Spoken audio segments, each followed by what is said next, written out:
Welcome everyone to today's Explainer. I am absolutely thrilled to guide you through this fascinating material because honestly, we are about to look at Indian astrology, or Jyotisha, through a completely different lens. You know, a lot of people hear the word astrology and they immediately jump to pure mysticism or maybe just vague intuition. But today, we're completely demystifying it. We're going to look at Jyotisha for what it truly is at its core. It's a deeply mathematical, highly structured framework.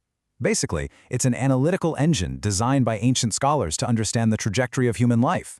So let's dive right into this. So our foundation for this explainer comes straight from classical texts, most notably the Brihat Parashara Hora Shastra, which was compiled by the ancient sage Parashara. And what is literally mind-blowing about these scriptures is that they absolutely do not rely on guesswork. They use precise fractional formulas, complex celestial longitudes, and super strict logic to determine the exact strength and weakness of every single planetary influence. To make sense of this massive mathematical web, Parashara sets up a brilliant, relatable analogy that we'll be leaning on today: the stage, the actor, and the director. Here is our roadmap for today. We'll start with an introduction to bhavas, unlock the secrets of the 12 houses, look at house lords and yogas, get into calculating planetary strength, and finally wrap up with determining bhava effects. All right, Section 1, Introduction to Bhavanas. A bhava roughly translates to a house in a horoscope.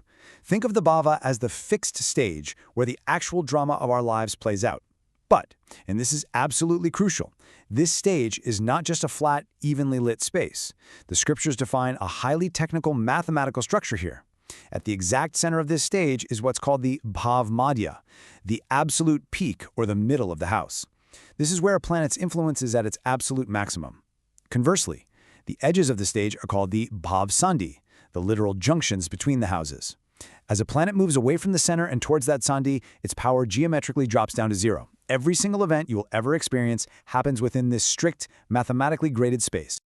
Moving on to Section 2, Secrets of the 12 Houses. Let's take a look at the stages themselves. Sage Parashara lays out the foundation perfectly in this original Sanskrit shloka. Deham rupam cha janam cha varnam chaiva balabalam, sukham dukham swabhavam cha lagna bhavat nirikshet.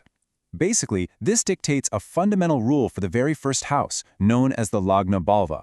It tells us that from this single house, we have to observe the physical body, a person's appearance, their fundamental knowledge, their complexion, and their innate inner strengths and weaknesses. It is the anchor of the entire chart. It represents the self. And from there, it's a beautifully logical progression of human development. Look at how the Shastras categorize human life in the first 6 houses. We start with the self in the first house. Then, the second house moves outward to our immediate resources, so wealth and family. The third shifts to your courage and your siblings. The fourth expands to your mother, your home, your vehicles. The fifth is all about your creative output, your intellect, your children. And the sixth, well, that deals with the real-world obstacles you're going to face, like enemies and wounds. Now check out the second half of the chart. The 7th house brings in the partner or spouse. The 8th tackles the really heavy themes: longevity, deep debts, and ultimately death. But then we rise back up in the 9th with fortune and religion, we hit our peak in the 10th with our career and public honor, and then we reap the rewards in the 11th house of gains. Finally, the 12th house represents ultimate loss, foreign stays, and moksha, spiritual liberation. Notice how even the most abstract concept you can imagine, like spiritual liberation, gets a designated, calculable mathematical space. All right, Section 3, House Lords and Yogas, the actors and directors. Now, there is a very strict hierarchy at play here. Planets, or grahas, sit inside these houses. They're the actors delivering the lines. But the Bhavesh, which is the planetary lord that naturally rules that specific house, acts as the director. Even if a huge star actor is on the stage, it is the director, the Bhavesh, who ultimately dictates the overall outcome and theme for that specific area of life. Let me give you a really clear example of this dynamic straight from the source material. Let's look at the Lagnesh, the lord of the first house. If the director of the first house sits right there in the first house, the text says the person is going to have a strong body, high self-confidence, and a self-made fortune. But if that exact same director moves over just one spot to the second house of wealth, their life force completely shifts. They become a massive wealth accumulator, totally focused on family and profit. The director fundamentally changes the destiny of the individual based purely on their spatial positioning. And it gets even more complex. When these actors and directors interact in specific combinations, they form what are called yogas. The source texts are incredibly specific about these planetary recipes. For example, if the Sun, Mars, and Jupiter combine in one house, the math dictates that this creates a highly communicative, intelligent minister. But if you simply add Saturn to that exact same mix in the exact same house, the mathematical output completely changes. The texts state the person becomes an outcast. Literally, one variable changes the entire equation.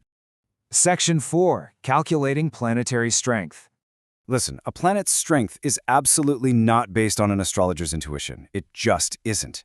It is a strict fractional ratio based on its exact astronomical position. When a planet is in its highest position, which is called exaltation, it gets a full score of 60 points, meaning it's operating at 100% positive capacity. When it hits debilitation, its lowest point, its positive score drops to absolute zero. Every single degree between those two extremes is calculated as a fraction to figure out its exact power level. To truly appreciate the sheer algorithmic complexity we're dealing with here, look at how the Shastras calculate the Varsha Lord, the ruler of the astrological year. First, you have to determine the Arhagana. That is the exact number of days that have passed since the literal creation of the universe. You take that massive number, divide it by 60, ignore the remainder, multiply the quotient by 3, add 1, and then divide that whole thing by 7. The final remainder mathematically points you to the day of the week, which gives you your ruling planet. It's just a breathtaking calculation. You've probably noticed a recurring theme here, right? The number 60. Throughout the Brihat Parashara Hora Shastra, 60 is the critical baseline denominator.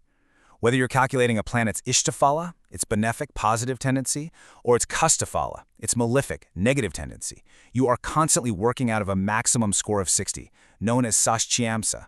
It really is the golden ratio of planetary power. Let me show you one more mathematical rule, Paksha Bala. This measures a planet's strength based on the lunar phases. You literally deduct the sun's physical longitude in the sky from the moon's longitude. If they're too far apart, you apply a geometric correction, convert everything into degrees, and divide by 3. So what does this tell us? It means the literal physical distance between the sun and moon in the sky mathematically dictates the strength of a planet on the exact day you were born. Finally, Section 5, Determining Bhava Effects. This is where we synthesize everything. The source texts provide a golden rule of synthesis for all this math. And the shloka says, Yo-yo bhava swami drishto yuto va saumyairva syat tasya sti vriddhi. In simple Hindi, or English, it means, no matter how complicated the chart gets, whichever house is occupied by its own lord, its director, or receives the mathematical gaze, the aspect, of positive planets, the human experience associated with that specific house will inevitably prosper and grow. But finding that prosperity requires an actual, literal accounting process. The astrologer has to meticulously add up all the auspicious points, called bindus, and deduct the inauspicious points, or karanas. But, and here is the massive precaution outlined in the texts regarding the Bhav Madhya and Bhav Sandhya we talked about earlier. An astrologer must calculate the exact degree of the Bhav Madhya using the ascendant degree as the anchor. The scripture clearly dictates that the Lagna degree itself forms the exact peak, the Bhav Madhya, of the first house. If a planet is at this exact Bhav Madhya, it yields its full fractional results. If it sits at the Bhav Sandhi, the junction, it yields strictly 0. The significance of this is huge. If an astrologer fails to take the precaution of calculating these exact fractional degrees, this entire accounting of Bindu points is going to be mathematically applied to the completely wrong areas of life, rendering the entire destiny equation totally inaccurate. So, if we were to write out the ultimate algorithmic equation of Jyotisha based on our sources, it looks exactly like this. You take the base strength of the house, you add the mathematical power of its ruling lord, you adjust for the exact planetary distance from the Bhav Madhya, and finally, you balance the exact Bindu points. This proves, beyond a shadow of a doubt, that reading a classical chart is an intricate mathematical synthesis. It's a rigorous algorithm, not just pure mystical intuition. Which leaves us with a truly profound question to ponder today. We've seen how the ancient sages mapped the entirety of human existence, our wealth, our health, our families, even our ultimate spiritual liberation, into an incredibly precise, mathematically calculable engine. If the strengths and outcomes of the stages of our lives are truly governed by such strict celestial mathematics, how much room is actually left for our own free will? I'll leave you to think about that one. Thank you so much for joining me on this explainer, and keep learning.